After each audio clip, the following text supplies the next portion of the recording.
نحمده ونصلي على رسوله الكريم أما بعد فأعوذ بالله من الشيطان الرجيم بسم الله الرحمن الرحيم اقرأ باسم ربك الذي خلق صدق الله العظيم. نبی کریم صلی اللہ علیہ وسلم اولنی وحی دا قرآن کریم دا نازل دو دا سورہ علق دا غار حرا واقعہ شروع. نبی کریم صلی اللہ علیہ وسلم نا چکلا جبریل علیہ السلام لاڑو. نبی علیہ السلام قل کورتا تشریف روڑو. نبی علیہ السلام قل کور کے پدی وقت بانے زمون دا مسلمانانو مور ام المؤمنین حضرت خدیجۃ الکبریٰ رضی اللہ عنہا پنکا کی موجود بی بی دا دی تراغی دا نبی علیہ السلام پا بیانو کی اولنی بی بی حضرت خدیجۃ الکبریٰ رضی اللہ عنہا دا پٹول مسلمانانو کی اولنی مسلمانہ دا نبی علیہ السلام دا بی بی دا. فزنانو کی دا نبی علیہ السلام دا دی بی بی نا اوڑان دی چا ایمان نا دی رو بلکہ پنارنو کی ہم دا دی نا اوڑان دی چا ایمان نا دی رو. اگرچہ نارنو کی نور کسان ہم ایمان بیا روڑ دی خواغت دینا بعد لیکن نبی علیہ السلام آزاد و امتیانو کی اولنی ایمان ابو بکر صدیق سے بروڑ. غلامانو کی اولنی ایمان حضرت زید بن حارثہ رضی اللہ عنہ روڑ. معشومانو او الکانو کی اولنی ایمان حضرت علی رضی اللہ عنہ روڑ. و پٹول انسانانو کی اولنی ایمان حضرت خدیجۃ الکبریٰ رضی اللہ عنہ روڑ. خدیجہ رضی اللہ عنہ دا نبی علیہ السلام دا نکاح دا راتون اڑان. اول ذل پا نکاح بانی ابو حالہ بن زرارہ تیمی پا نکاح دا عربو یو مالدار زنانوا دا دی پلارم دیوڑیل بے سوداگرو چاگا پا نکاح باندے کڑا دا غنے دو بچی گوشو ہند او حالہ. دا دوار بیا مسلمانان شو پا نبی کریم صلی اللہ علیہ وسلم بان ایمان امروڑ و صحابو. دا دو نکاح بعد بیا دیم خاوند حضرت خدیجۃ الکبریٰ رضی اللہ عنہا چکل ابو حالہ وفات شو. عتیق بن عائد مخزومی دو پا نکاح باندے او ددن یولو شوا اغیل نم کی خود ہندا اغی ایمان روڑو صحابیہ شوا او دا عتیق خاوند ہم وفات شو. اولانی خاوند وفات شو دیم پا نکاح کڑا دام وفات شو. دا وفات نباد دا بیا کنڈ پاتی شو. دا عربو دیر مالدار و تاجران دیتا دا نکاح پیغام بلے گو لیکن دی دا چا پیغام نقبلو.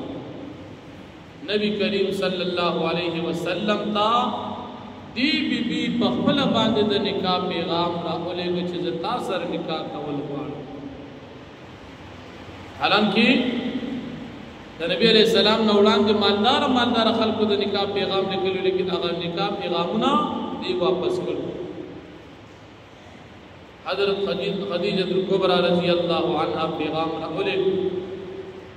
نبی علیہ السلام دا دی پیغام قبول دا خدیجہ رضی اللہ عنہ ترو عمر ابن اسد دا نبی کریم صلی اللہ علیہ وسلم سرا دا دی نکاح اکڑا. ایمان روڑن اڑان دی دی تبا طاہرہ بیلشو. طاہرہ پاک دامنہ ابیا چھ نبی علیہ السلام بان ایمان روڑو اور نبی علیہ السلام پر نکاح کراتا دا دی عمر سلویخ کال اور نبی کریم صلی اللہ علیہ وسلم عمر دا نکاح پا وقت کی 25 کال. نبی علیہ السلام د هجرت کولو نه 3 کال وړاندې په 10 کال د نبوت باندې دا بیا وفات شو او په مکه مکرمه کې په جنت المعلا کې دا دفن ده. اوس هم هلته مسلمانان حاجان عمرې والا چې لاړ شي د دې د قبر زیارت کولی شي. بیا چې دا وفات شو نبی کریم صلی الله علیه وسلم په خپل لاسونو مبارک باندې دا قبر ته کوز کړه. په دغه وخت کې د جنازې طریقه او د جنازې منځ لا مشروع شوی نو جنازې په ونه د دې اولاد 2 زامن او 4 لوریان د دې شوي. زامن د دې اولنې زوی قاسم چې د 2 کالو په عمر کې وفات شو او دویم زوی عبدالله چې دا د نبی کریم صلی الله علیه وسلم د نبوت د ملاوېدو نه بعد پیدا شوی او په ماشوموالي کې دی هم وفات شو. د نبی علیہ السلام دریم زوی ابراهیم هغه د حضرت ماریا قبطیه رضی الله عنها نه پیدا. نور شپږ واړه بچي د نبی علیہ السلام د حضرت خدیجه رضی الله عنها نشو. 4 لوریان د نبی علیہ السلام وی. اولنې لور حضرت زینب رضی الله عنها، دویم لور حضرت رقیہ رضی الله عنها، دریم لور حضرت ام کلثوم رضی الله عنها او څلورم لور حضرت فاطمه الزهرا رضی الله عنها. دا د نبی علیہ السلام د دې بیبي سره هغه د ژوندۍ حالات مختصر. کله چې نبی علیہ السلام کور ته راغی بیبي ته په ما باندې کمبل واچو، بیبي په کمبل واچوله.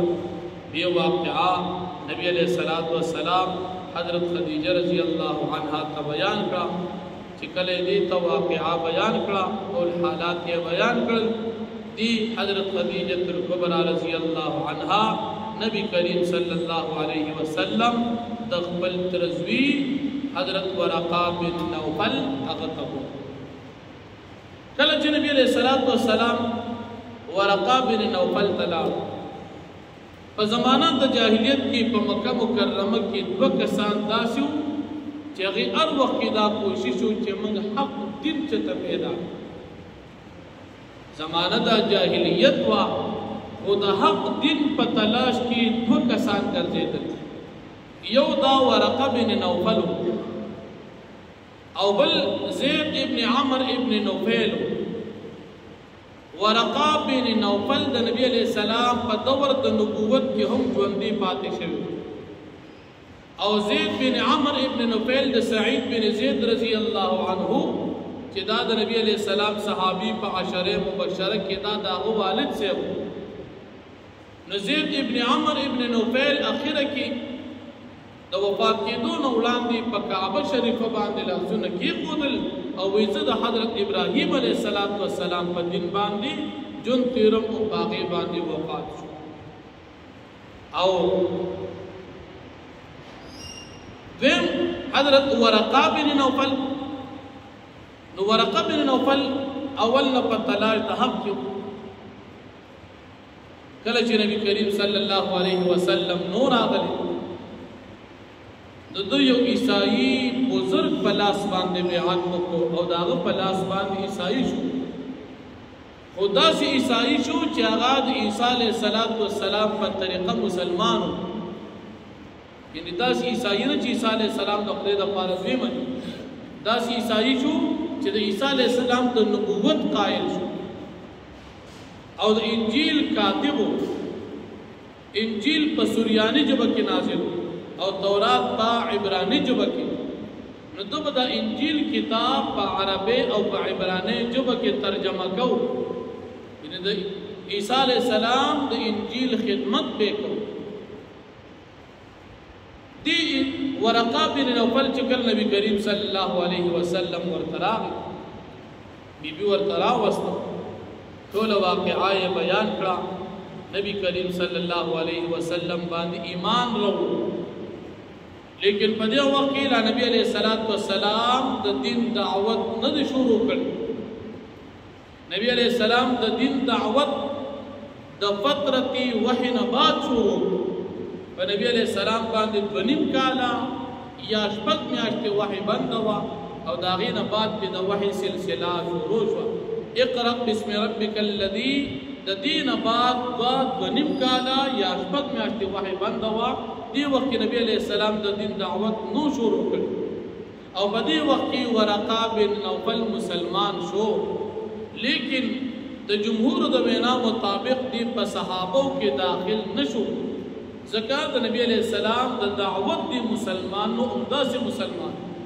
او بیا نبی علیه السلام ته وفرمایل چې کله تا دا قوم د دې خپل کلي نه وباسي، کاش چې په دغه وخت کې زما صحت برابر وي نو ما به ستا سره ډېره زیاته مرګتیا کړې وي.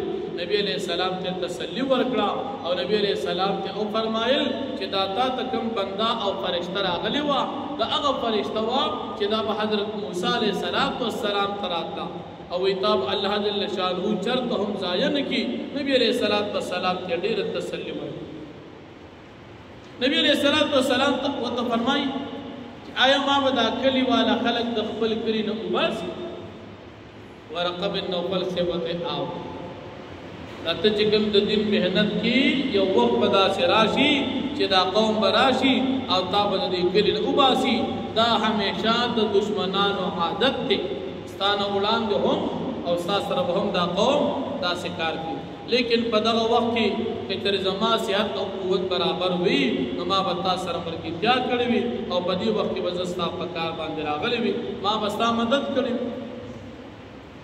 نبی علیه السلام د دې نه بعد د ورقه بن نوفل د مسلې نه بعد خپل کور ته راغی. ورقه بن نوفل ته تلو، څه دپاره تلو؟ د اغراضو مقاصدو دپاره. په دې ځای باندې د هغې خلکو اعتراضات لکه نن سبا دور کې منیر شاکر فتنه یا د ملحدینو فتنه چې نبی علیه السلام هغه ګڼګپ وایي دې لاړ یو پیر ته منجور ته هغه داسې اصطلاح استعمالوي او وایي ورته وایي چې دا څنګه چل دی، نو ډېر انتهایي سپکه او نازیبا لهجه. لیکن دا مسله د نبی علیه السلام د وحی د نازلېدو او د صورت د اقرأ بسم ربک الذي خلق شان نزول دا د بخاری شریف په ابتدا کې ذکر امت مسلمه 1400 کال اتفاق چې دا واقعه صحیح ده همداسې شوي دي. لیکن هغه خلک دا خبرې مني نه او اعتراض کوي چې هغه د نبی کریم صلی الله علیه وسلم د احادیثو دشمنان مسلمانان یې مني چې حدیث مبارک کې واقعه په تفصیل باندې بیان ده. غیر مسلمه خلق د احادیثو دشمن طبقه خلق هغوی په دې باندې اعتراضات کوي. الله جل شانه دې موږ او تاسو ته په دې خپل دین عقیده استقامت نصیب کړي. بیا چې کوم شبهات او اعتراضات د دغې فتنهګرو دي هغه به مختصر ووایو او د هغې نه بعد به انشاءالله د صورت تفسیر ووایو. واخر دعوانا الحمدلله رب العالمین.